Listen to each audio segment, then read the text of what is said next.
beautiful evening right here in the city of Umuahia. This is Flow 94.9 FM, the flow of God's own states. And looking at the time right now, time check is 2 minutes past 4. It's yet another time for a fresh edition of The Missing Link. Remember, The Missing Link is a drive of the Heart to Build initiative, an NGO whose goal is to drive a holistic development of the youth. And of course, every Saturday, once it's 4 p.m., of course, we try our best as much as possible to create or to come up with youth-based and youth-driven programs to get to the youth, to hit right where it's supposed to hit. And of course, get interactive with the youths right here.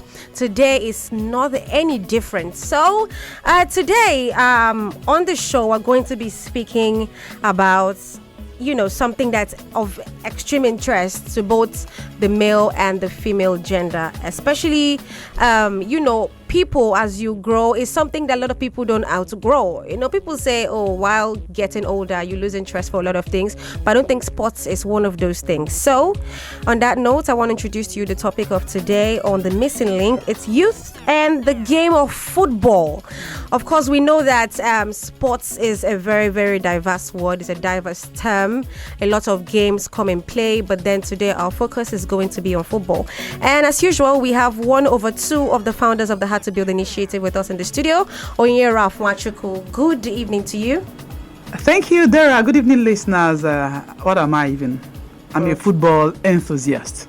Oh, wow. I hope you're not a Chelsea fan. I'm a Chelsea fan. Oh, you are. That's so I don't mind if we are losing. It's not my business.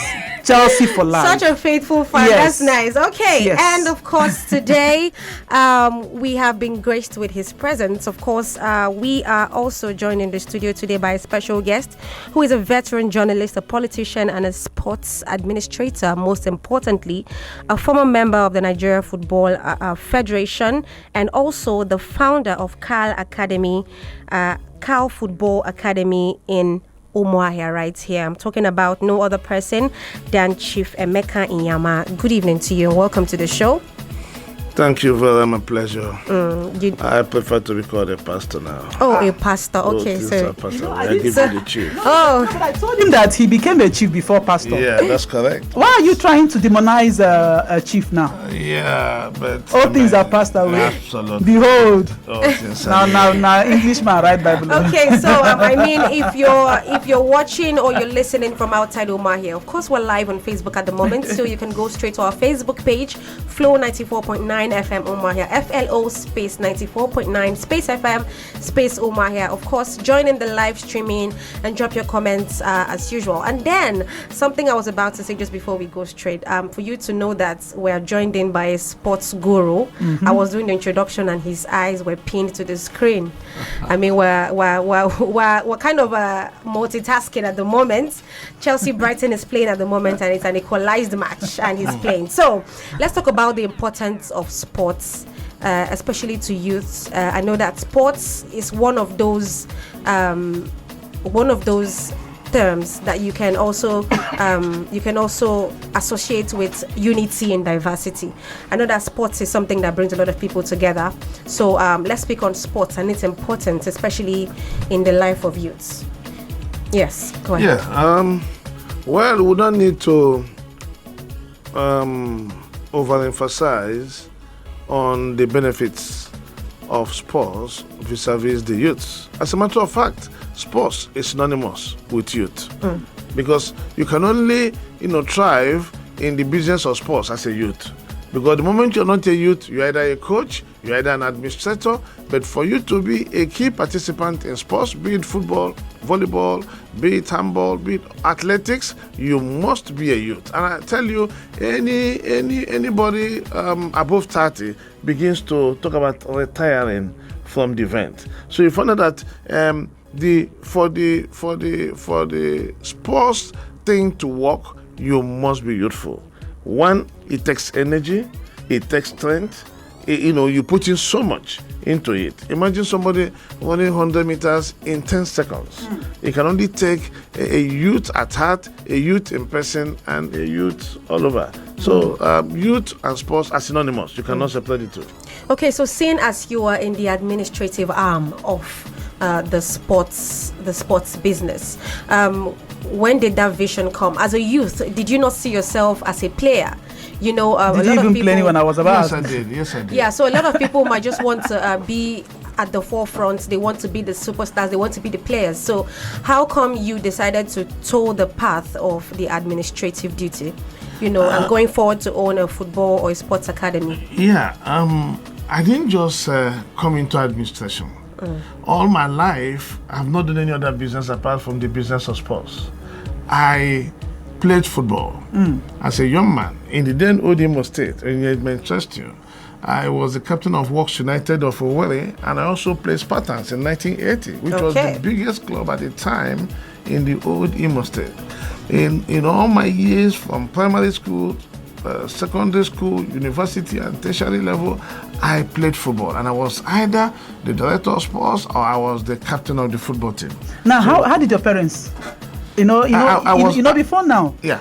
When you say you're going to play football, they look at you as not a serious student. I was a brilliant chap, right from when I was young. Exactly. So they at no point did my participation affected my academics. You understand? To the extent that my mother would buy me felele. Wow. Yeah, she will go to the market and you know that the greatest gift for me will be felele. And that felele is the football of old. And the other children will gather, and I'll ask them to go and fetch me a bucket of water from the stream first. For us to bring out that ball to play, everybody must go to the stream, one bucket. Somehow, help you do your house chores. Yeah, house chores. And then I'll be able to play. So, so you can see there was the interest. Exactly. The interest was there, and then it drove me, and then all the way, and then panache, some touch to football administration. Because, for example, FIFA organizes FIFA World Cup, and the winner of FIFA World Cup goes home with so much money. And you ask us, where is this money coming from? FIFA, gives money to what they call national associations, that's the federations, money for them to build pitches, do scholarship, do youth program. It's the only of such federation worldwide that has a program that has made football to become famous. In other words, and then the likes of Pele, the likes of a whole lot of them, have really brought some level of passionate affection to football.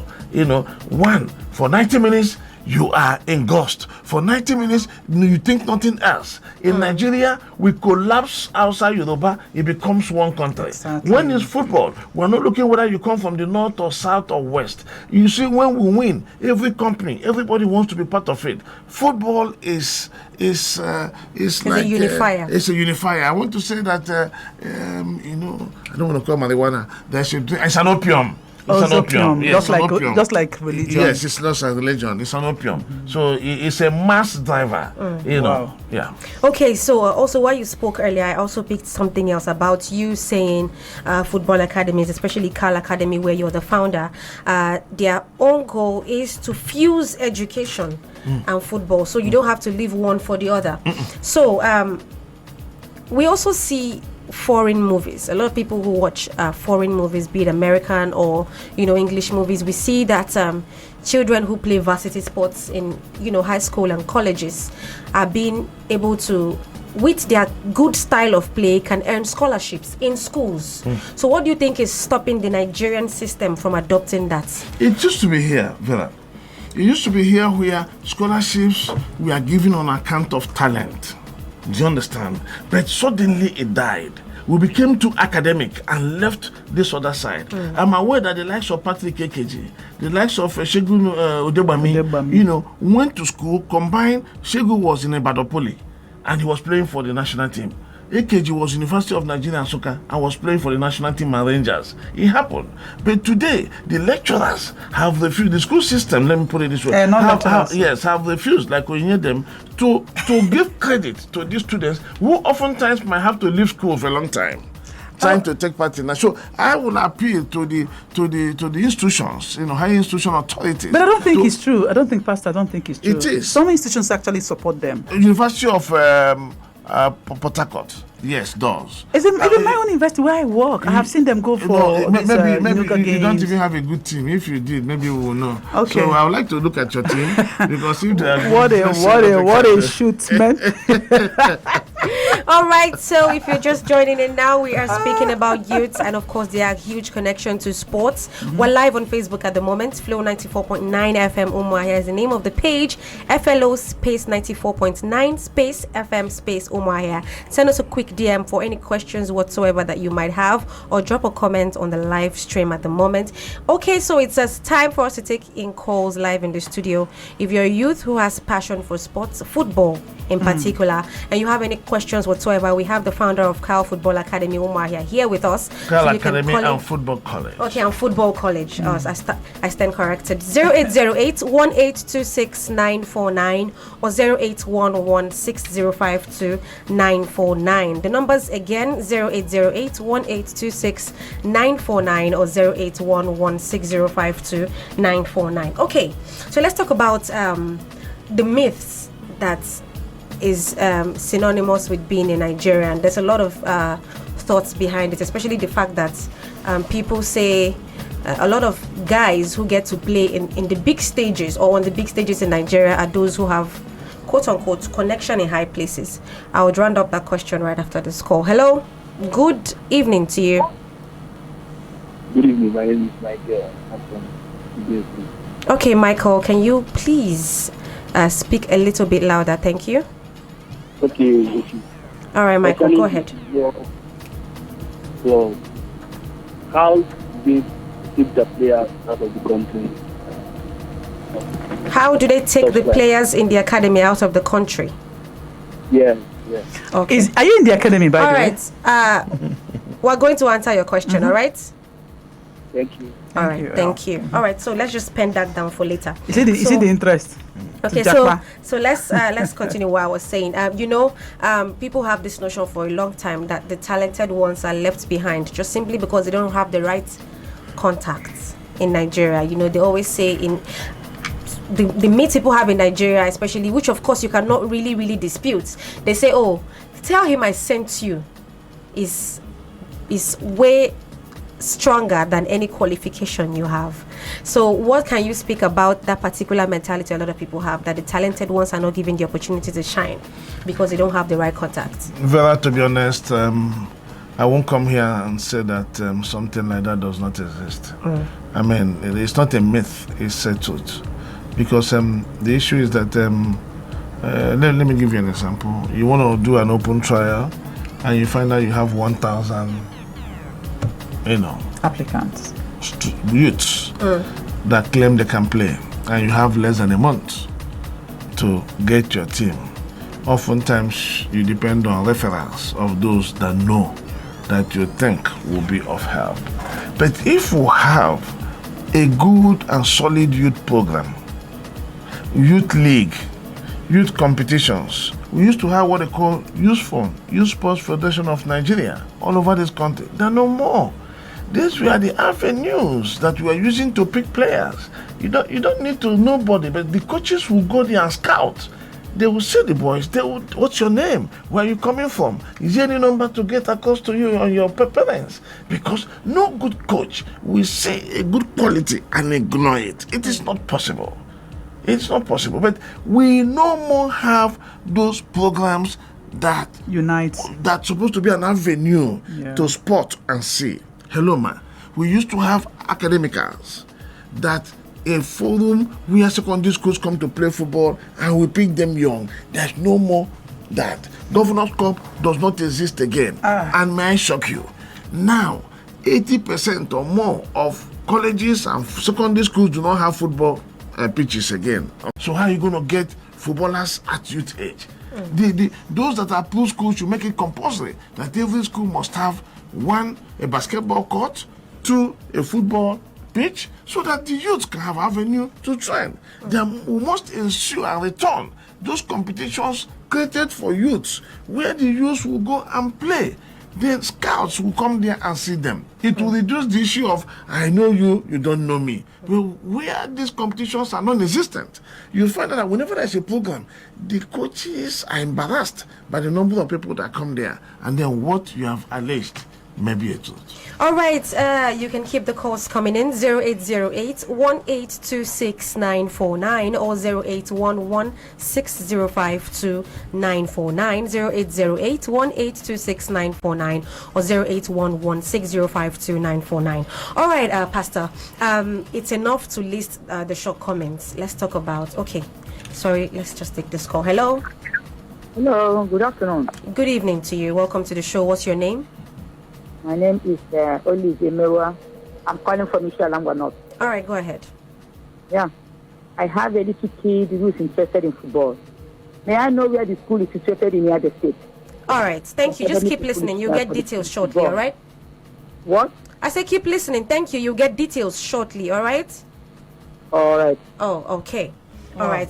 I think that's going to be a very good rounding up talk. Good You can use that. So let's keep that somewhere first. So we're going to use that as an outro, maybe, to talk about the academy and all of that. All right. So let's talk about what can be done. This whole short comments, the whole not having a football pitch, not having an active program. Do we call out the government or do we call out privates? Okay. It's football. Hello. Hello. Yes. Good afternoon. Good evening to you. Welcome to the show. My name is Mr. Football. Wow! The Mr. Football. I prefer to say your guest some of the issues. I mustn't also say this program is fantastic. One thing you should understand, everybody cannot be PhD physics or PhD mathematics. Some people have their own and their hands. Your guest is pointing to. Sports has opened for many players to come from gutter steep to Olympic height. When you talk about I think Cal Academy, we are lucky to have Cal Academy, which has been building players for global market. In a while, I go there they are get inspired. I'm very impressed with this program. Wow. Yeah. I would have been surprised if that man would call Mr. Football. I'm sure you know him. No, I There's don't. a man, that is his name, Mr. Football. Oh, okay. So, so I was saying, It's a football encyclopedia. okay. So who exactly do we throw the attention to? Do we implore the help of private investors, or do we still keep hammering on the Nigerian government to make things better? It has to be about a good program by the authorities that are concerned. One, the universities and government. There must be an interface, a very credible interface that will be result-oriented. What am I saying? It should be the responsibility of government to post coaches to secondary schools. But nowadays, when you want to do it, the school will say we have a games master. No, a games master is not a coach. So the sports council should be the feeder to the schools. But the Ministry of Education and the Sports Council or Ministry of Sports must work together to create and revive and return these programs back. Principals Cup, youth competitions, annual inter-house sports competitions, and amongst secondary schools, zonal basis, local government basis, and all of that. There's supposed to be also local government cup, whereby you give opportunity for those at grassroots to also be part of what you are doing. There must be a deliberate and intense, consciousness on the part of those that matter to get this back. I tell you this, sports and football have really helped homes to become what they are not. There have been homes where to eat a meal is difficult, but due to the talents produced by these families, they have become something else. They have also touched other youth, giving scholarships here and there as the case may be. I think that it's not enough to own clubs. We must create the basics, the right foundation. When the right foundation is not there, everything we are doing will just peter out. All right, let's use 1 minute. We're out of time now. We've run out of time. Let's use 1 minute to talk about Cal Academy. Of course, we had a caller ask about, how to get in and how it works. Cal Academy Football College is a vision that was nursed over so many years. because I found out that football was dying in this country. There were no foundations. So we started to revive and bring back academics and football together in one roof. We have expert coaches whose duty it is to train these children from the age of 9. We have under 10, under 12, under 14, under 16, under 17, as the case may be. We have teachers in-house who give expert academics to these children. We have expert coaches who take them up in the morning and in the evenings. And what has happened? We have been able to produce a lot of stars that tomorrow are available for teams in Abia and all over the country. The school is situated at Umuahia on the express near NTA Umuahia. It's one of its kind. There are only 2 of them in the entire Nigeria. It was built to give back to society because I have been part of this business for over 4 decades. It has taken me to over 150 countries in the world. And what do? I have to give back to where I come from. Okay, so it's enough for the people who think their kids are talented to come down to That's the office. Right, yes. Okay, we have scholarship programs for them. We give them opportunities. Those who can afford it, we give them discounts because it's not about money or nothing, but it's about helping let our people be what we get elsewhere. Okay, is there any number anybody can call in? 0705 11 11 113. All right, that was the voice of Chief Pastor. Emeka. Oh, he says Pastor before Chief. So should I call him Chief Pastor? Chief Pastor Emeka Inyama, who of course is a veteran journalist, politician, sports administrator, among a whole lot of other things. And of course, he's the founder of Cal Academy, Cal Football Academy and College. Cal Academy and Football College. Let me say the college this is very very on a parting important. note. I am and I become the only Abian to be in FIFA committee, the first Abian to be in CAF committee, Confederation of African Football, the first Abian to attend Olympic solidarity courses. I have traversed the terrain. So why wouldn't he give back? Giving back. That is the result. All right, wonderful. Thank you so much for coming on the show today. Thank wonderful, you. My pleasure here. Wonderful. Thank you. You're doing a good job. Thank I've you. seen a lady that knows sports this much. I hope you have a child who can give scholarship in car. Okay, amen to that. All right, a big thank you to the founders of the Heart to Build initiative as well. They are the brains behind this. Onye Ralph Machukwu and of course Reverend Father Augustine Obi. They are the founders of the Heart to Build initiative. Until next week, Saturday, of course, we're going to be back here with another fresh and refreshing topic, fresh edition of The Missing Link. Until next week, have a very wonderful evening.